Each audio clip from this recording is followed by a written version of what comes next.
চুয়াডাঙ্গায় স্বল্প পরিসরে ১৯৯৪ সালে শুরু হয় তুলার চাষ। লাভজনক হওয়ায় কৃষকরাও দিন দিন ঝুঁকছেন তুলা চাষে। ফলে প্রতি বছরই বাড়ছে চাষাবাদের এলাকা।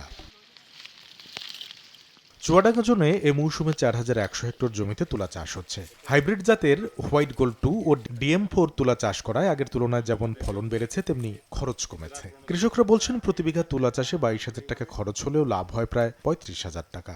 ৮ বছরে আমি ২ বিঘা তুলা করেছিলাম, দাম বেশি পাওয়ার কারণে এবারটা আমি ৪ বিঘা তুলা করেছিলাম। তোলার নগদ টাকাই বেচা কেনা হয়, তোলার টাকা নিয়ে সমস্যা হয় না। তুলনামূলক অন্যান্য চাষের ছাড়া তুলা চাষ অনেক লাভজনক। ২ অর্থবছর ধরে চুয়াডাঙ্গা জোনে তুলা চাষে কৃষকদের প্রণোদনা দিচ্ছে সরকার। ১১,৫০০ জন কৃষককে সার, বীজ, কীটনাশক, ছত্রাকনাশক সহ প্রয়োজনীয় উপকরণ বিতরণে ব্যয় হয়েছে প্রায় ৪.৫ কোটি টাকা। ২ বছর ধরে প্রণোদনার আওতায় চাষ করে আসছি। প্রণোদনা যেন আরো বৃদ্ধি পায়, তাহলে আমরা চাষি বৃদ্ধি পাবে ইনশাল্লাহ। ফলনটা ভালো হতে কৃষকরা অনেক খুশি।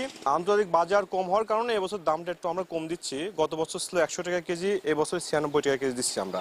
দাম কমে গেলে তো আমাদের চাষে মন খারাপ হলে তো আমরা তো সে চাষ করতে পারবো না।